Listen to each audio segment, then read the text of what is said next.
హల్లెలూయా. మన ప్రభువును రక్షకుడైన యేసుక్రీస్తు నామంలో మీ అందరికీ ప్రైజ్ ద లార్డ్. ఈరోజు మనము లెంట్ డేస్లో 26వ రోజుకు వచ్చి ఉన్నాం. 26th లెంట్ డేస్లో మనం ఉంటున్నాం. ఈరోజు కూడా దేవుని యొక్క గుణమును లేదా లక్షణాన్ని మనము ధ్యానించుకుందాం. మత్తయి సువార్త 11వ అధ్యాయము 28వ వచనంలో మనం గమనించినట్లయితే యేసయ్య ఇలా చెప్తున్నాడు. సమస్త భారములు మోసుకొని పోచున్న సమస్త జనులారా నా యొద్దకు రండి, నేను మీకు విశ్రాంతినిస్తాను, లేకపోతే శాంతిని అనుగ్రహిస్తాను, మీ కష్టాలను తీరుస్తాను అని చెప్తున్నాడు.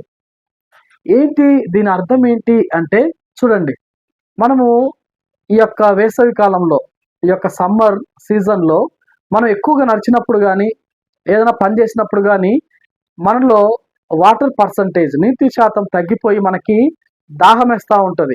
అలా బాగా దాహం వేసినప్పుడు ఒక్కసారి నీళ్ళు దొరికి మనము తాగితే ఎంత సేద తీరుస్తాం కదా, అమ్మయ్య ప్రాణము తెప్పరిల్లుతుంది.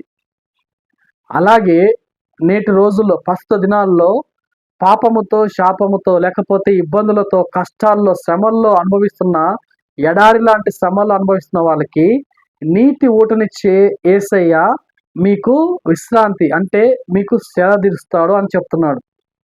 అంతేకాదు, చూడండి, ఎవరైనా తరుముకుంటూ వస్తున్నప్పుడు లేదా ఏదైనా మన వెంట ఎవరైనా తరుముకుంటూ వస్తున్నప్పుడు కానీ, లేకపోతే ఏదైనా వాహనం కావచ్చు, లేదా యానిమల్స్ కావచ్చు, ఏదైనా తరుముతూ వచ్చినప్పుడు మనం గనుక ఒక సురక్షితమైన ప్రాంతంలోకి వెళ్ళిపోతే అవి మనం ఏమి చేయకుండా వెళ్ళిపోయాను వెనక్కి, అందులో మనం ఏమనుకుంటామంటే అమ్మయ్య నాకు ఇక్కడ ఎంతగానో రక్షణ ఉంది అని ఎంతగానో మనము మంచిగా ఫీల్ అవుతాం కదా. అలాంటిది అదే దేవుడు చెప్తున్నాడు. నువ్వు ఈ లోకంలో ఎంత ఇబ్బందిలో ఉన్నా, దేనికైనా భయపడుతున్నా, పరిగెడుతున్నా, నా యొద్దకు రా, నేను నీకు విశ్రాంతి, లేకపోతే నేను నీకు రక్షణ ఇస్తాను అని చెప్తున్నాడు. చూడండి, చాలాసార్లు మనము భయపడుతూ ఉంటాం. ఆ భయాలన్నింటినీ తీసివేసి నేను నీకు అభయాన్ని ఇస్తాను అని దేవుడు చెప్తున్నాడు.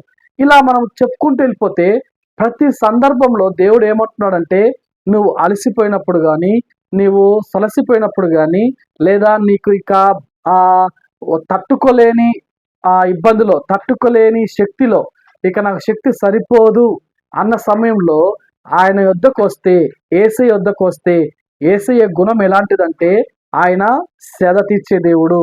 ఏ ఒక్కరిని నాకు వద్దు పొమ్మనే దేవుడు కాదు యేసయ్య. యేసయ్య దగ్గర ఎటువంటి మతము లేదు. అరే ఇతను క్రిస్టియన్ కదా సేద తీరుస్తాను, ఇతను హిందువు నేను సేద తీర్చను, ఇతను ముస్లిం నేను సేద తీర్చను అని చెప్పడు దేవుడు. దేవుడు మతాలకి అతీతుడు. అసలు దేవుని దగ్గర మతమేం లేదు. ఆయన చెప్పేది ఏంటంటే, ఆయన యొద్దకు ఎవరు వచ్చినా సరే ఆయన సేద తీర్చే దేవుడు, విశ్రాంతినిచ్చే దేవుడు, శ్రమలోంచి తప్పించే దేవుడు, రక్షించే దేవుడు, కాపాడే దేవుడు.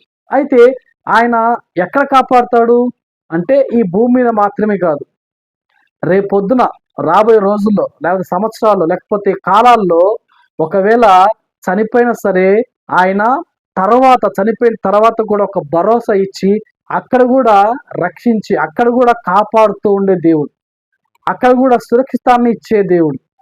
ఈ లోకంలో అల్పకాల పాపభోగాలకి, ఈ వీటి చిన్న వాటికి లొంగిపోయి ఇదే జీవితం అనుకుంటూ ఉంటారు చాలాసార్లు.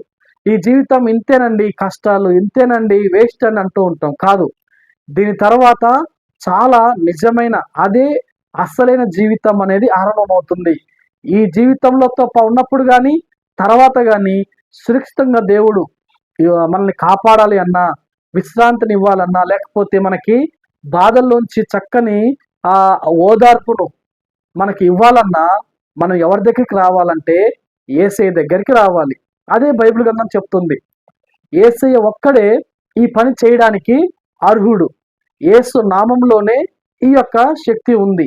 అంతే తప్ప ఏ మతానికి ఇది మనము అంటి పెట్టుకోలేం, లేకపోతే దాన్ని ఈ మతానికని ఆపాదించలేం. యేసయ్య దగ్గర క్రిస్టియన్స్ అని కానీ, ముస్లిమ్స్ అని కానీ, హిందువులు కానీ ఆ భేదం ఏమీ లేదు.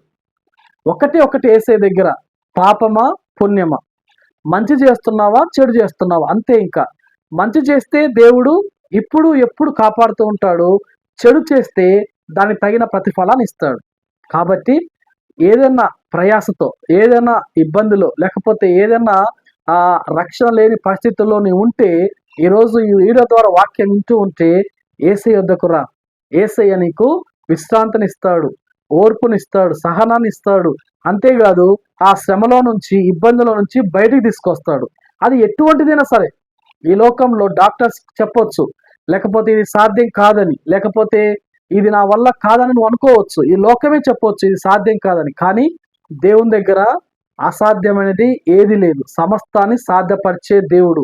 అలాంటి గొప్ప లక్షణం ఉన్న దేవుని దగ్గరికి వస్తే దేవుడు ఏమంటున్నాడంటే, సమస్త ప్రజలారా ఎవరైనా సరే నా యొద్దకు రండి, నేను మీకు విశ్రాంతిని కలుగజేస్తానని చెప్తున్నాడు. కాబట్టి ఈ లెంట్ డేస్ లో ఈ వార్తలు వింటున్న మనము మనకు తోటి వాళ్ళతో పంచుకుందాం. ఒకవేళ ఈ వాక్యాన్ని ఇప్పుడే ఫస్ట్ టైం నువ్వు వీడియోలో వింటూ ఉంటే, నువ్వు ఏసీ దగ్గరకు వచ్చి ఏసీ దగ్గర నీది ఎటువంటి ప్రాబ్లం అయినా చెప్పుకో. ఈ విధంగా మనం ఉండాలని దేవుడు ఆశిస్తున్నాడు. అటువంటి కృప దేవుడు మనందరికి దయచేయును గాక. ఆమేన్. Praise the lord.